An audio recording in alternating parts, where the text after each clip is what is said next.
Further details from your local ITV education officer.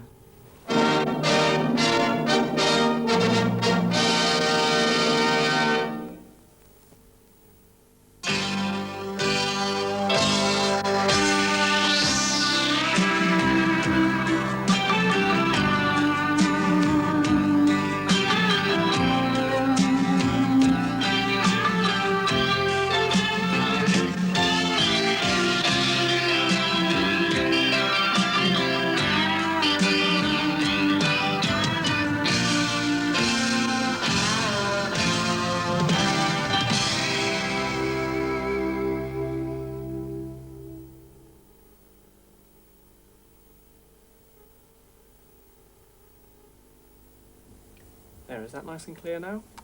Oh yes, that's much better. That's great. Thank you very much. Hello. I've been having my eyes checked. Now, it's very easy for us because we can go to the optician for advice and he'll try different lenses and we can just tell him whether it's better or worse. But how about animals? Well, we can look at their eyes and we can guess what they see. But how can we know? All their eye structures are so varied and so different. All we can make really is an intelligent guess. Well, in this program, we're going to look at that. And we're going to use some tricks which only a television camera can use to try to see through an animal's eye and see what they make of the world they and we live in. Eyes come in every conceivable shape, size, and color. The most primitive of all, I suppose, you could regard as something that was simply sensitive to light, something that produced a response from the animal to move into the light or back into the darkness again. You can look at the optics, you can look at the pupils and the outside of the eye, and you can even project through it and see what we would see through their eyes. But that's still only half the story. What you could never tell is what their brain, if you can call it a brain in the cases of certain animals, interprets from the messages that are coming through from these infinitely varied mass of bizarre-looking eyes. What you can do, though, is to look at the animal's behavior pattern. And that's probably the best clue of all. You can carry out tests and see how they react. And then, bit by bit, learn a little bit more about what goes on inside that wonderful-looking head. Guesswork, yes, but one thing you can be sure of is that animals have the eyes they need, and a mole living underground in the dark doesn't really need them. Bats, too, have tiny little eyes, but look at this one closely and you see that its eyes are set almost into the ears. The ears have taken over. With its more sophisticated airborne lifestyle, running down insects in the dark, it's all done by echolocation. And the eyes, although obviously usable as eyes, are by no means as important to a bat in its day-to-day life as the ears. These bats are maneuvering in Tamana Cave in Trinidad. But not all animals of the night and the darkness have tiny little eyes. Look at this one, a little mouse lemur from Madagascar. And it has huge, great, round soup plate eyes. Their eyes designed to gather every vestige of light that's going and transmit the messages through to the brain. They come out in the forests after dark.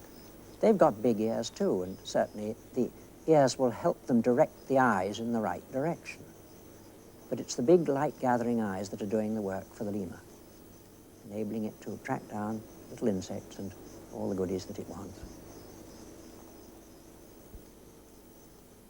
Most of these advanced animals have got almost standard formula eye, and a human eye is a good example.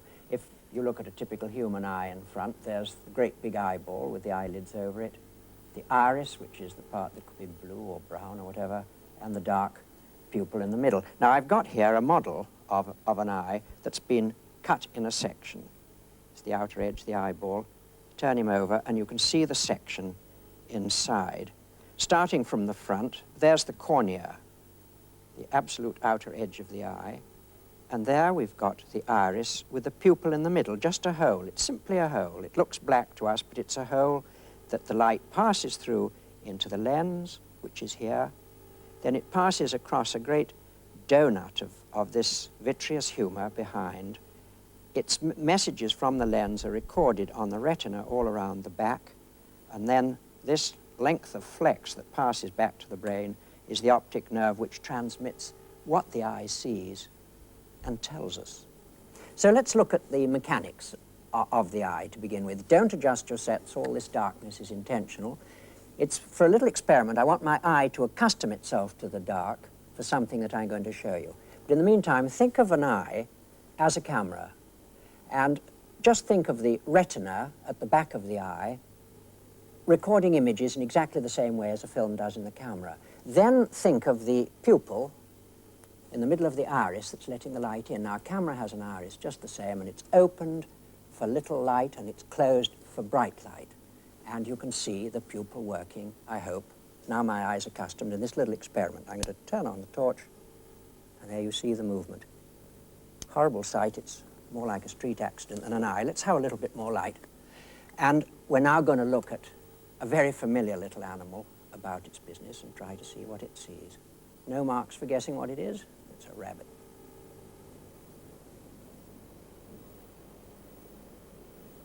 A great little character. Well, rabbits have a bit of everything, don't they? They're underground in the dark, and they're out in every kind of light, bright sunlight and night as well. So their eyes have got to be versatile eyes, but there's another thing about rabbits. They are the prey of everything, of birds of prey and beasts of prey, the lot. So their eyes are designed to see all round the clock. And if you look closely at him, you can see how they stick out, so that there's hardly a point of the compass that the rabbit can't cover. Now, I want you to see this, and just imagine that you were looking at the world through a rabbit's eye. How would you see me?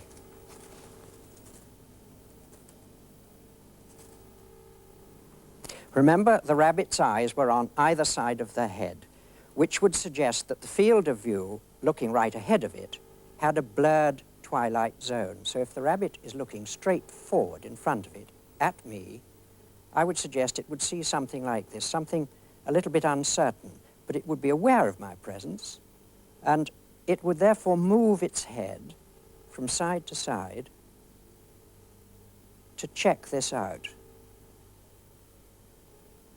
And either way would give it a much clearer view of what was standing there. That would hold its interest. Now, supposing I was to step a little bit to one side, I'd be in full view of one eye of the rabbit, and it would phase off the interest of the other and concentrate on me completely with one really effective eye. That is what we think a rabbit does. But remember this, it does it very fast indeed, not the way I've been doing it now. Predatory fish are said to have a cold, unfeeling eye, and I think they have. It's, for one thing, a very flat eye. It has to be. A fish like a pike here has to be streamlined, so the eye can't stick out like a rabbit, and it certainly can't be up on stilts like a mudskipper. So it's got to be flat, but at the same time, it still has to have a very wide angle. So the only way to do it is to fit it with a wide-angle lens. And not for nothing do cameramen call their wide-angle lenses fisheye lenses. And you're seeing me now through a fisheye lens. This camera is wearing an exact replica of a pike's eye on the front of its lens. And it does some astonishing things, not to say a little bit grotesque. And you know I haven't got a nose like a vegetable marrow. And I'm sure if a pike were looking at me, it would realize that too, because the important thing is what the brain makes of this message. And all this curious distortion that you're seeing with a fisheye lens is altered by the brain and compensated for so that it sees something a great deal more reasonable. And this all-important link between the eye and the brain is called perception. I've got something here that's even more of a challenge to our understanding of animal perception than anything I can think of. It's a compound eye. And this one is interesting because it's a fossil from a museum, and it's 500 million years old. It's a trilobite, very early animal, rolled up here, rather like a woodlouse rolls up. And here are the eyes. And these are the compound eyes, which are really all around us because they're on all kinds of familiar creatures like houseflies, dragonflies, a great many different sorts of insects. But insects are not the only animals with compound eyes. Here's a typical crab, and that has them too. And on each of those lollipop stalks, there's about a couple of hundred separate, minute, basic eyes. This is actually a ghost crab from Bermuda, and it lives by burrowing under the sand. It's a point to remember because an eye like this, especially for a sand-burrowing animal, has got to have its optics preserved by just that. A little wipe with the maxillary palps which act as a perfect windscreen wiper for it. Some of these compound eyes, like this elephant hawk here, are so smooth that you would never believe that so many little tiny eyes went into their makeup. I mean, the crab had hundreds, but this has thousands. All set in one big round structure so that each eye is covering a big field. There's a privet hawk moth. But so many of these insects have got such similar structures, they cover so much ground with their vision, but all the time one's left wondering, what on earth are they perceiving through all this extraordinary mosaic of tiny eyes? That's a horsefly, and on each of those compound eyes there are 7,000 little eyelets. Now here's a model that'll give an idea, and you'd never believe what it's made out of. It's ice cream cones with no ice cream in it, covered with polythene. But this is the structure of it. Forget they're made of pastry and think of them as being transparent. The light passes down through each one till it reaches the bottom of the cone, where there's a little sensitized group of cells there, pigment cells, and to each is attached a nerve fiber that goes straight to the brain, or whatever horseflies have for a brain, and this gives them a sense of awareness. The kind of thing that you would see, I imagine, is something like this. If you're a horsefly or a housefly or any other sort of a fly with a compound eye, all these little eyelets are recording something. Now, supposing you see something in that one, and that one, and that one, and that one, and that one, and that one, and the fly is aware of it, and then all at once it sees something in that one, that one, that one, and that one, it says to itself, aha, something is on the move, and so it reacts accordingly.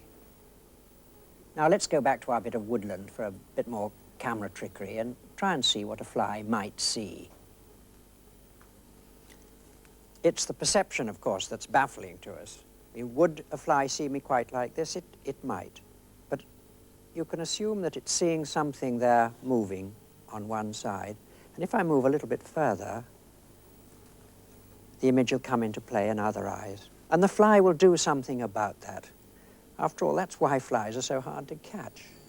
At least here's something we can be absolutely certain about: binocular vision. The praying mantis is going to be our introduction into a way of looking at things in depth. Every animal we've looked at up to now has taken in the whole scene, but nothing in particular. Here, for the first time, is something that can turn its neck around, can direct two eyes from different points and concentrate on detail and distance. Well, the mantis is, of course, an insect, so it has compound eyes, but we are reasonably sure that they're modified to the extent that the center parts of the eyes are getting a very definite, clearer image, nearer to what we understand by our own vision. I've got a baby mantis here, a little half-grown one, and maybe he'll show us what I mean. He's certainly able to judge a distance. That's the important thing. He knows just how far to reach out because he strikes his prey with those front legs, and he seems to have the whole situation more or less sewn up. Well, we're going to go on now and have a look at rather more sophisticated animals that also have binocular vision. No bird demonstrates binocular vision better than an owl. Binocular vision simply means that the eyes are placed right in the front of the head, as far apart as they can reasonably be, and by giving, as it were, a cross-reference, looking straight forward, they can tell distance to perfection. We, of course, have perfect binocular vision. But it's a sure sign on a bird with eyes like this that it's a predator. It's a total necessity for a predator to judge distance. All the other things we've looked at have been prey species that are just keeping aware of danger to get away from it. This one needs to pinpoint its attack. Binocular vision gives it just that ability. An example of this in another sort of animal is the vine snake, a curious little tree-living snake from Nepal, looking down its long, straight nose, as it were aiming its head at the birds that it feeds on. But it seems almost as if the nose has been cut away to give the eyes better vision. And at the same time, a wonderful piece of imitative camouflage. The snake looks so much like a shoot off the tree itself, a bud or a leaf. But you see, the eyes are positioned on the widest part of the head.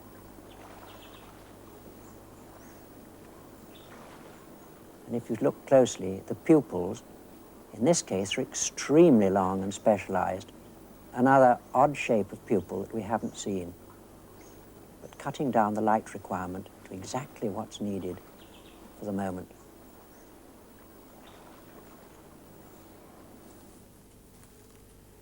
Back again in our woodland, and what better place to talk about this binocular vision thing in practice.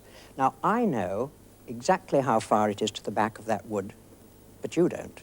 I know because of my two eyes. What you're seeing is a single image of this camera that's shooting me put on a flat screen. So how can you know? You're simply not being given enough information to make these kind of judgments. Now, here's a way of testing this. Hold a finger out at arm's length. Keep your head absolutely still. Look at that finger, then shut one eye, and then shut the other. And what happens? The finger jumps from side to side. We'll try the same thing again with the camera. The camera that's shooting me now is giving you the old flat picture. Now, there's another camera right alongside it, another eye. And you go back and forth, and what you get? I appear to be jumping around in position. But if you have two pictures, my position is absolutely fixed, and that's where you get depth of field. If you want to try something else, just simply shut one eye, get a friend to hold up a finger, and see if you can touch that finger with one eye. You'll find you'll make the most awful cod's ear of it. You'll be inches out. It's ridiculous. Here's a practical demonstration. Now, in the wood here is a little mouse, which I can see quite clearly, because I know exactly where to look for it. And it's not going to run away because it's stuffed, and there it is. Now, its position is very, very clear to me. Now, if that was to be a meal for an owl, the owl would need to have vision exactly like mine that could judge the distance exactly so that it could home in on that mouse with complete accuracy. Now let's end with an animal that seems to have studied every animal that's around it and developed the best of every possible variation of eye. It's the chameleon. It's got the all-round vision of the rabbit, and it's got the binocular vision of the owl, but it's got a lot of its own thrown in. Each eye turret can move around entirely independently. The one on the other side is probably looking in a completely different direction. Power-operated gun turret designers must have looked at this animal with a great deal of envy and come up with the answer to their problems. That eye, which probably sees a lot more than you'd think from such a small pupil and a small opening, must have quite a wide-angle lens in it. And it can be constantly on the move while the chameleon sits still and imitates a twig and passes almost unseen, both by animals that would be anxious to kill it and the animal that it is anxious to catch and feed on. And with that perfectly incredible eye, it sits there and looks out on a world. But what that chameleon or any other animal's perception makes of the world it sees is something I'd dearly like to know.